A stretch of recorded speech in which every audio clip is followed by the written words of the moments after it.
Genellikle bir dünya haritasına baktığında hani gözün gayri ihtiyari böyle büyük kara parçalarına kayar ya. Kesinlikle hepimizde var o. Rusya'nın o devasa genişliği veya işte Amerika'nın kıtayı kaplayan gövdesi falan çoğumuzun zihninde şöyle yazılı olmayan bir kural var aslında. Hani bir ülkenin dünya tarihindeki ağırlığının yüz ölçümüyle orantılı olması gerektiğine inanıyoruz bir şekilde. Bu bayağı yaygın bir yanılgı aslında. Yani coğrafi büyüklüğün otomatik olarak jeopolitik güç ya da tarihsel önem anlamına geldiğini düşünmeye programlıyız biraz. Aynen öyle. Haritada ne kadar yer kaplıyorsan işte o kadar önemlisindir gibi çok basit bir denklem kuruyoruz kafamızda. Ama sonra Akdeniz'in tam ortasına, İtalya'nın çizmesinin hemen altına falan haritayı yakınlaştırıyorsun, büyütüyorsun, biraz daha büyütüyorsun ve karşına topu topu 316 kilometre karelik minicik bir nokta çıkıyor. Hı hı. Avrupa Birliği'nin en küçük başkentine sahip, dünyada nüfus yoğunluğu bakımından 9. sırada yer alan bir ülke burası. Dağı yok, nehri yok, gerçekte içinden geçen tek bir akarsu bile yok. İnanılmaz bir coğrafi kısıtlılık. Resmen öyle. Ama o küçücük kayalığın içine binlerce yıllık devasa bir tarih ve hani nasıl diyeyim acayip bir hayatta kalma zekası sıkıştırılmış. Bugün bu derinlemesini incelememizde işte o adayı yani Malta'yı masaya yatırıyoruz. Çok net aslında bugün. Eğer şu an bizi dinliyorsan aklında muhtemelen şey gibi bir soru var. Alt tarafı küçük bir tatil adası. Yani ne kadar önemli olabilir ki? Çoğu insanın ilk tepkisi bu oluyor zaten. Biz de sana o haritadaki minicik noktanın Avrupa ve Afrika arasında nasıl kültürel, ekonomik ve askeri bir kilit taşına dönüştüğünü göstereceğiz. Dağsız ve susuz bu kara parçasının nasıl olup da her yüzyılda kendini baştan yarattığını keşfedeceğiz. O zaman zamanda epey bir geriye gitmemiz gerekiyor. Aynen, her şeyin başladığı yere.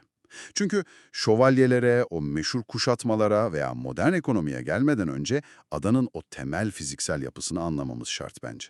Coğrafya nasıl kader oluyor onu bir görmemiz lazım. Kesinlikle öyle. Malta'yı anlamak için bugünkü haritayı tamamen unutman gerekiyor bir kere. Son buzul çağını düşün mesela. Deniz seviyesi bugünkünden metrelerce daha düşük o zamanlar. Hmm, O dönemde Malta bir ada bile değil aslında. Kuzey Afrika ile Sicilya'yı birbirine bağlayan devasa bir kara köprüsünün yüksek tepelerinden ibaret bir yer. sıra dağlar gibi bir şey yani. Aynen öyle. Hayvanlar ve ilk insanlar işte bu köprüyü kullanarak kıtalar arası göç ediyorlar o dönem. Bir saniye dur orada. Tamam hadi şunu bir çözelim. Bunu nasıl bu kadar kesin bilebiliyoruz? Yani kıtaların kayması falan onları anlıyorum da oranın bayağı bildiğin bir otoban gibi kullanıldığının kanıtı ne tam olarak? Kanıt aslında yerin hemen altında yatıyor. Gardalamam adında bir mağara var adada ve içerisi tam anlamıyla bir zaman kapsülü gibi. Ne var ki içinde? Katman katman fosil kaynıyor içerisi. Ancak buradaki fosiller öyle sıradan değil. Hani cüce filler, minyatür su aygırları ve işte küçük geyik türleri falan buluyorsunuz. Cüce fil derken bildiğimiz o devasa fillerin minyatür versiyonları mı? Ta kendisi. Neden küçülmüşler ki durduk yere? İşte işin biyolojik mekaniği tam olarak burada devreye giriyor. Buzullar erimeye başlayıp da deniz seviyesi hızla yükseldiğinde o bahsettiğimiz kara köprüsü bir anda sular altında kalıyor. Sular yükselince tepeler ada oluyor tabii. Aynen öyle. Malta'nın o yüksek tepeleri izole bir takım adaya dönüşüyor aniden. Orada mahsur kalan fillerin artık gidecek hiçbir yeri yok ve adadaki bitki örtüsü yani besin kaynakları çok kısıtlı. Besleyemiyorlar o devasa vücutlarını. Kesinlikle. Müthiş bir evrimsel baskı oluşuyor. Büyük bir bedeni doyurmak imkansızlaştığı için daha az kaloriyle hayatta kalabilen genetik olarak daha küçük bireyler hayatta kalıyor ve onlar ürüyor doğal olarak. İnanılmaz gerçekten. Yani nesiller boyunca bu hayvanlar küçülerek adeta cüceleşiyorlar. Kaynak kısıtlılığının hani biyolojiyi nasıl şekillendirdiğine dair muazzam bir laboratuvar örneği bu. Tamam, fillerin biyolojisini anladım da işin insan boyutu bana pek mantıklı gelmiyor yalan söylemeyeyim. Neden? Ya şöyle düşün, kaynakları son derece kısıtlı, tatlı suyu çok az olan, dağı falan bile olmayan küçücük bir adadasın. Tarih öncesi bir insansın yani. Benim beklentim şu olurdu, hani ağaçlardan, çamurdan küçük barınaklar yaparsın, balık tutarsın, sessiz sakin hayatta kalmaya çalışırsın. Mantıklı bir beklenti. Ama bu Malta'daki Neolitik insanlar ne yapmış abi? Gidip Göbekli Tepe'den sonra yeryüzünün en eski tek başına ayakta duran yapılarından biri olan Gigantija tapınaklarını inşa etmişler. Evet, devasa megalitik yapılar bunlar. Yetmemiş gitmişler Paola bölgesinde kayalara oyulmuş eşsiz bir yeraltı tapınağı, yani o 3 katlı yeraltı labirenti olan Hipogeum'u yapmışlar. Ya bu resmen antik çağın Manhattan projesi gibi bir şey. Hı hı.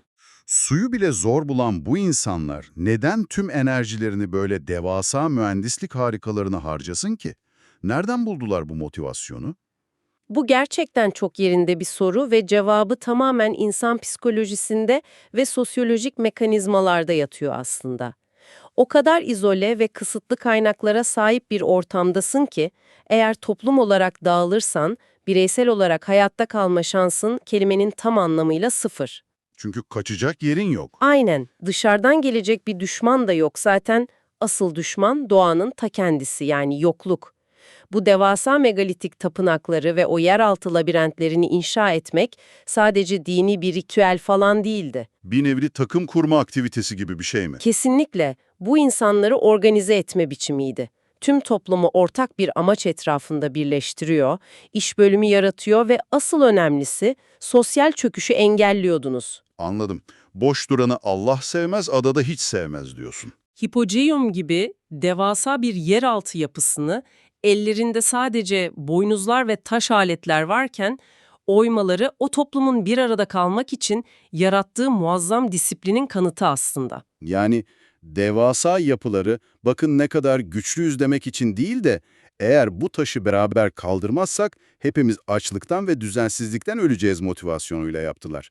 Bayağı etkileyici. Hı hı. Ama tabii tarih boyunca dış etkilerden bağımsız kalmak, hele ki Akdeniz'in tam göbeğindeysen pek uzun sürecek bir lüks değil herhalde. Zaten denizcilik teknolojisi geliştikçe Malta'nın o izole laboratuvar dönemi de kapanıyor yavaş yavaş. Antik çağlardan itibaren büyük imparatorluklar artık denize açılmaya başlıyorlar. Tabii, gemiler okyanus aşacak seviyede değil henüz. Evet, dönemin gemilerini düşün mesela, bugünkü gibi değiller. Sık sık kıyıya yanaşmaları, fırtınalardan korunmaları ve erzak tazelemeleri falan gerekiyor. Evet, özellikle Akdeniz'de derin suları olan doğal ve korunaklı limanlar resmen altın değerinde o zamanlar. Aynen öyle. Malta'nın coğrafi yapısı, o minicik yüz ölçümüne rağmen kıvrımlı sahil şeridi sayesinde dünyanın en iyi doğal derin su limanlarından birine sahip. Bu da adayı Akdeniz'i kontrol etmek isteyen her gücün ele geçirmek zorunda olduğu nihai bir ödül haline getiriyor. Kilit bir donanma üssü yani. Kesinlikle. Milattan önce 8. yüzyılda Fenikelilerin gelişiyle başlayan uzun bir döngü bu aslında. Kaynaklara bakıyorum da hani adadan kimler gelip kimler geçmemiş ki Fenikeliler var, sonra Kartacalılar, ardından milattan önce 218'de Romalılar geliyor. Hı hı.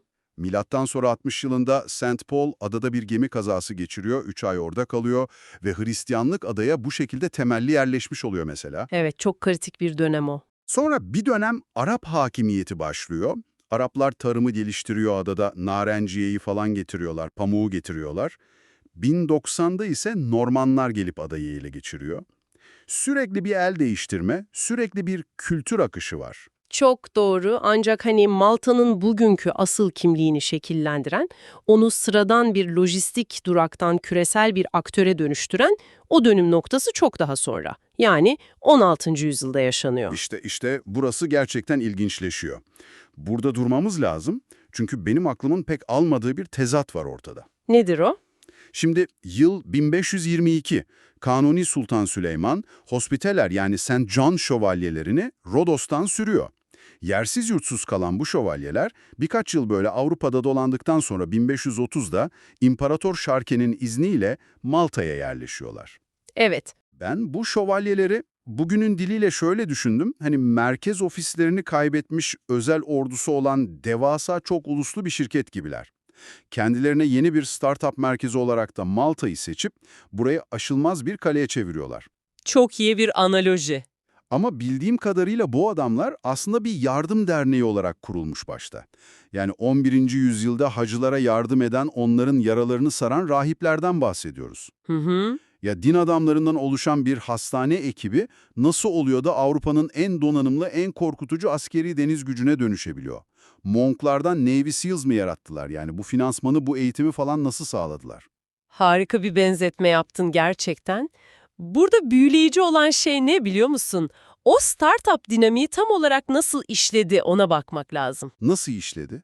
Bu şövalyeler aslında Avrupa'nın asil ailelerinin küçük oğullarından oluşuyordu. Yani arkalarında devasa bir Avrupa sermayesi, işte Papa'nın desteği ve krallıkların düzenli bağışları falan vardı. Melek yatırımcıları çok güçlü yani. Aynen öyle. Başlangıçta gerçekten de sadece hastane kuran, yardım eden dini bir gruptular. Ancak kutsal topraklardaki o Müslüman-Hristiyan çatışmaları şiddetlendikçe hastalarını ve kendi kurdukları hastaneleri korumak zorunda kaldılar. Ortam sertleşince mecburen silahlandılar. Evet, jeopolitik gerçekler onları buna itti. Zamanla şunu fark ettiler. Avrupalı yatırımcılarından yani krallıklardan ve papadan sürekli fon alabilmek için kendilerini Katolik Avrupa'nın silahlı koruyucuları olarak pazarlamaları gerekiyordu. Şirketin vizyonu değişmiş bayağı. Malta'ya geldiklerinde de bu kayalığı aşılmaz bir kaleye çevirmek zorundaydılar. Çünkü ellerinde Avrupa'ya satacak başka hiçbir ürün kalmamıştı artık. Ve bu devasa askeri startup en büyük yatırımcı sunumunu, yani en büyük sınavını 1565'te veriyor sanırım.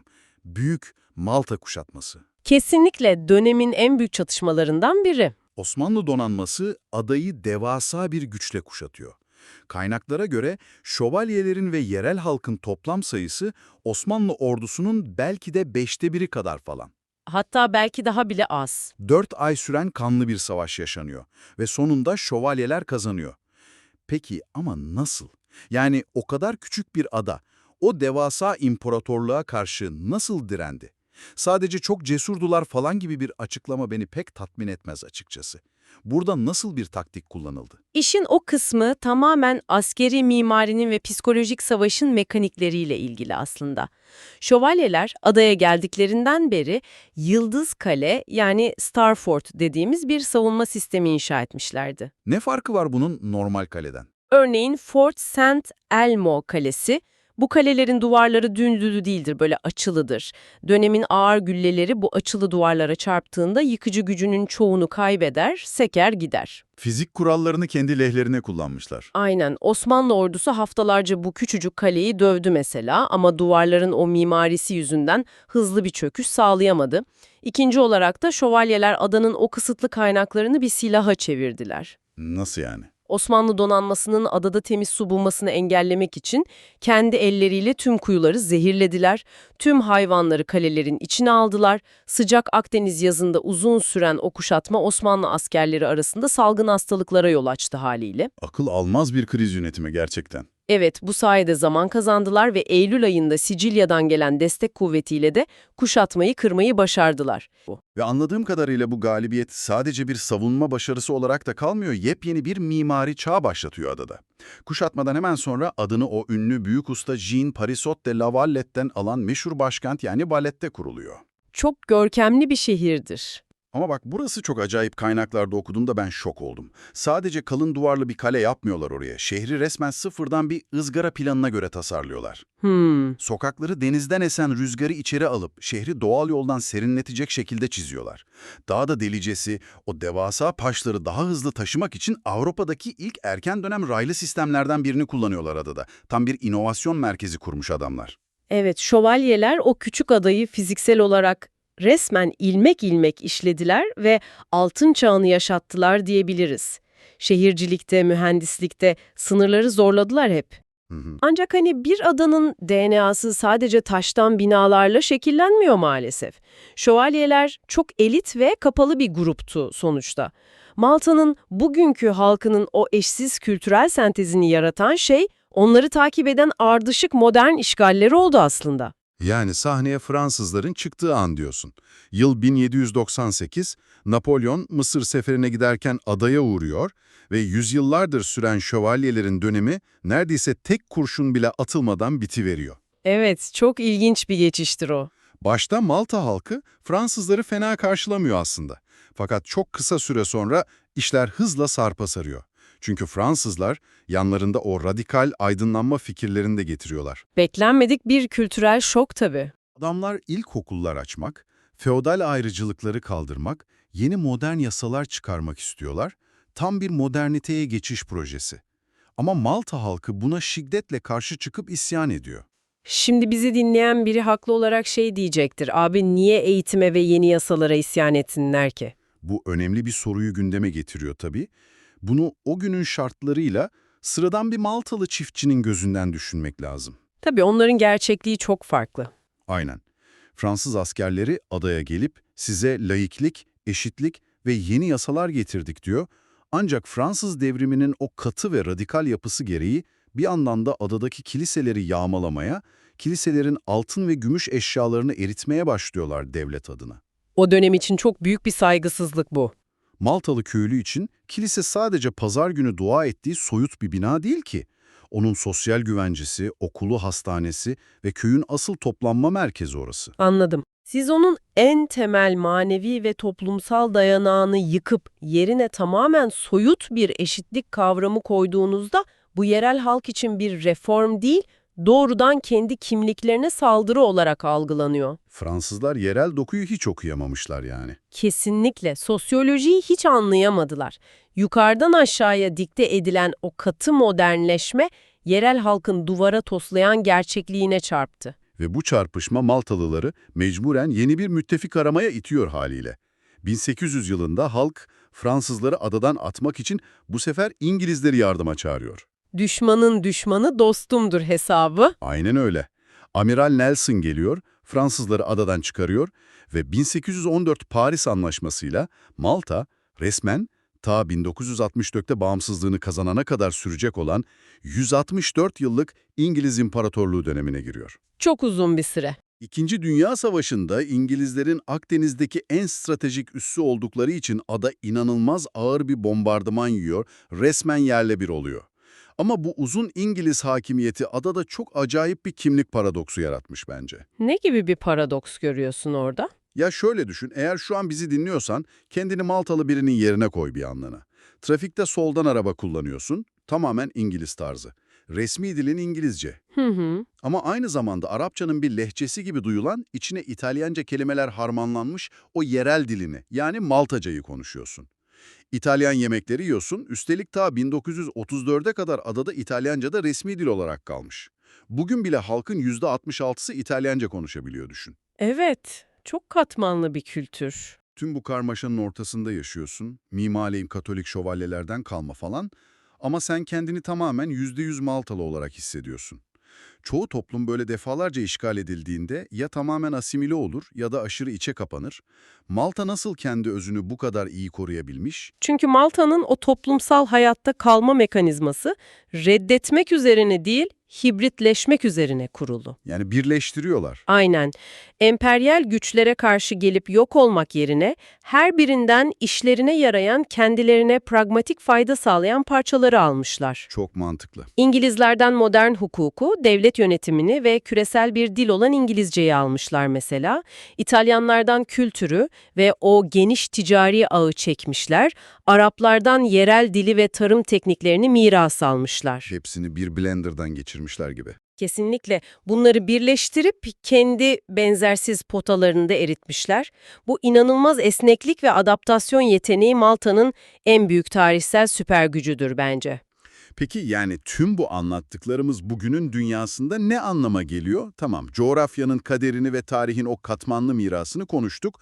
Ama bugün yani 21. yüzyılda yüz ölçümü İstanbul'un küçücük bir ilçesi kadar olan, kendi gıdasının sadece %20'sini üretebilen, tatlı suyu neredeyse hiç olmayan bu ülke nasıl oluyor da bu kadar zenginleşiyor? Hı hı. Bu adaptasyon süper gücünü modern ekonomiye tam olarak nasıl uyarladılar? İşin ekonomik kısmı tam bir hasıl diyebiliriz.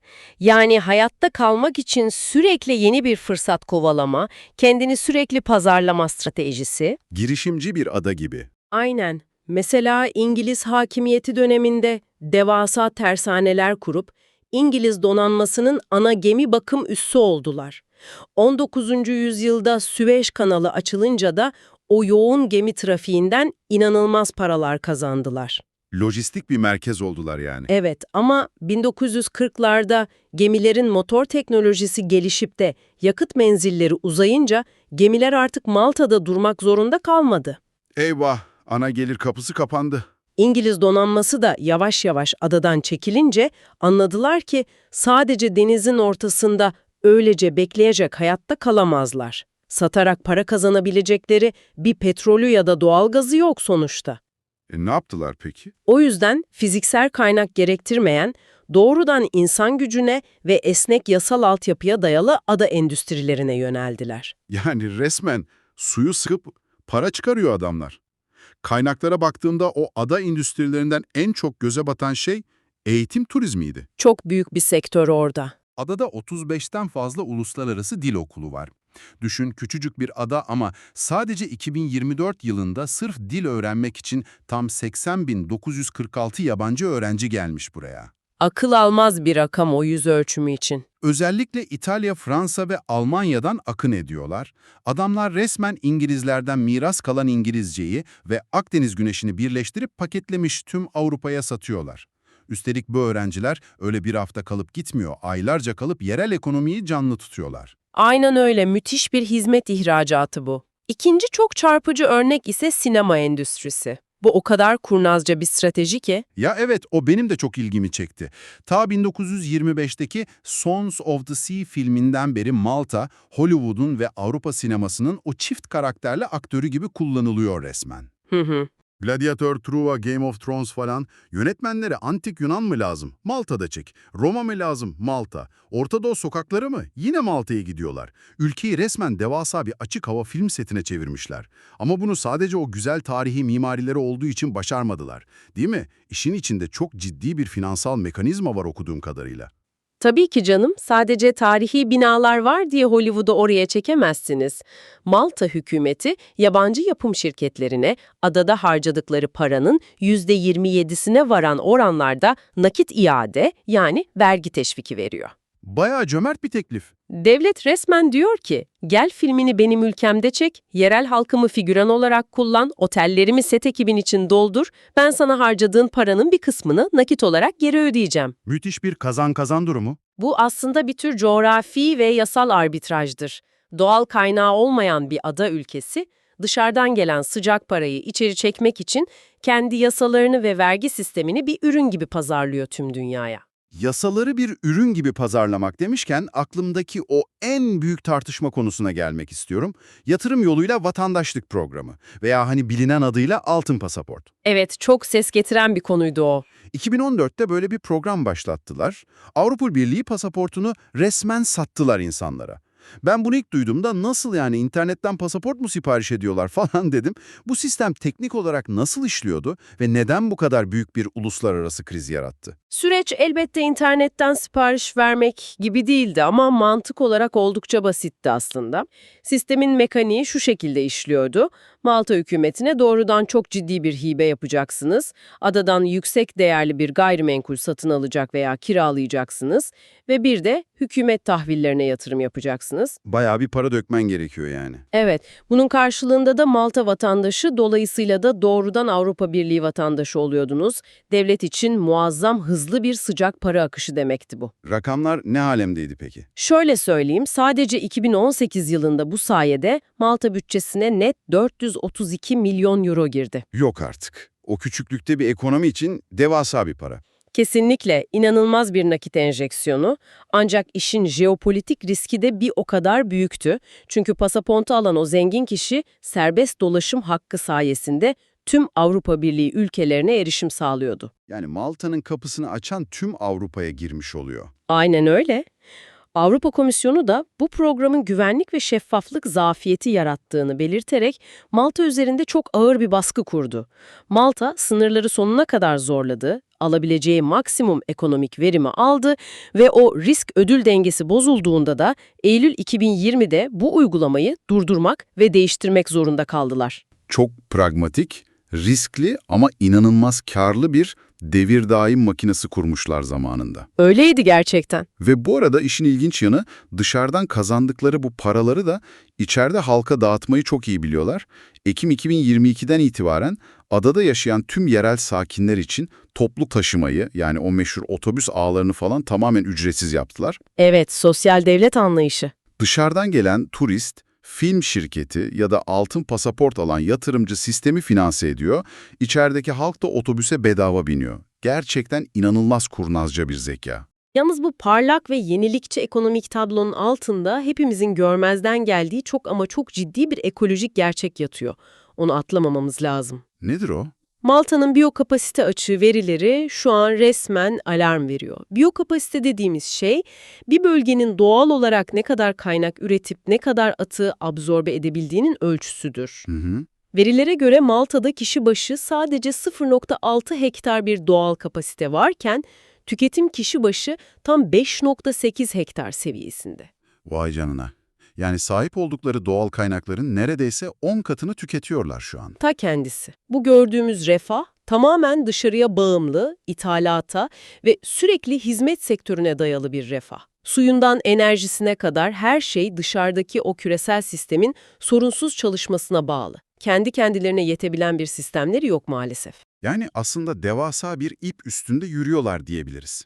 Ya bölümün başında konuştuğumuz o suların yükselmesiyle mahsur kalıp cüceleşen fillerin dolaştığı kara köprüsünden nerelere geldik? İnanılmaz bir tarihsel yolculuk. Kimsenin metal aletler bile kullanmadan o devasa taşları üst üste koyduğu megalitik tapınaklardan, şövalyelerin yaralı saran rahiplerden, denizin efendilerine dönüşmesine, adanın devasa film setlerine ve on binlerce öğrencinin doldurduğu çok uluslu okulları evrimine şahit olduk aslında. Haritada zar zor bulduğumuz dünyanın 10. en küçük ülkesi, küresel oyunun kurallarına göre değil, kendi ihtiyaçlarına göre esnetip oynayarak ne kadar devasa bir etki alanına sahip olabileceğini kanıtlamış tüm dünyaya. Çok doğru bir özet oldu bu. Malta tarih boyunca hep dışarıdaki büyük güçlerin ihtiyaçlarını çok iyi okudu ve onlara göre kendini şekillendirdi. Antik çağlarda deniz üssü oldu, şövalyeler döneminde silahlı bir kalkan oldu, İngilizler döneminde kömür ve tamir durağıydı, bugünse küresel bir hizmet ve eğitim adası. Sürekli bir form değiştirme durumu var. Ancak bu harika uyum yeteneği bizi kaçınılmaz olarak geleceğe bakmaya da zorluyor. Şu an dünyada iklim değişikliğinin ve tatlı su kaynaklarının azalışının küresel çapta en çok konuşulduğu en krizli dönemdeyiz. Üstelik elimizdeki son verilere göre Malta'da nüfus yoğunluğu metrekare başına 1649 kişi gibi hani neredeyse nefes almanın bile zorlaştığı seviyelere ulaştı. Kendi biyokapasitesinin 10 katını tüketen bir adadan bahsediyoruz. Evet, çok korkutucu bir tablo aslında bu. Dinde veya o güvendikleri küresel tedarik zincirleri bir gün tamamen tıkandığında Malta hayatta kalmak için o efsanevi tarihsel esnekliğini kullanıp 5. kez kendini nasıl baştan yaratmak zorunda kalacak? Asıl merak uyandıran soru bu bence. Ne dersin? Kendi toprağı, kendi suyu kendine yetmeyen ama binlerce yıldır aklıyla varlığını dünyaya kabul ettiren bu küçük kaya parçası, yaklaşan bu küresel krizleri sence nasıl bir fırsata çevirecek? Belki de bu sefer doğanın sınırlarını o kadar zorlamanın bedelini ödeyecekler. Kim bilir? Bu düşünceyi senin de kendi hayatta kalma stratejilerini bir gözden geçirmen için zihninin bir köşesine bırakıyoruz.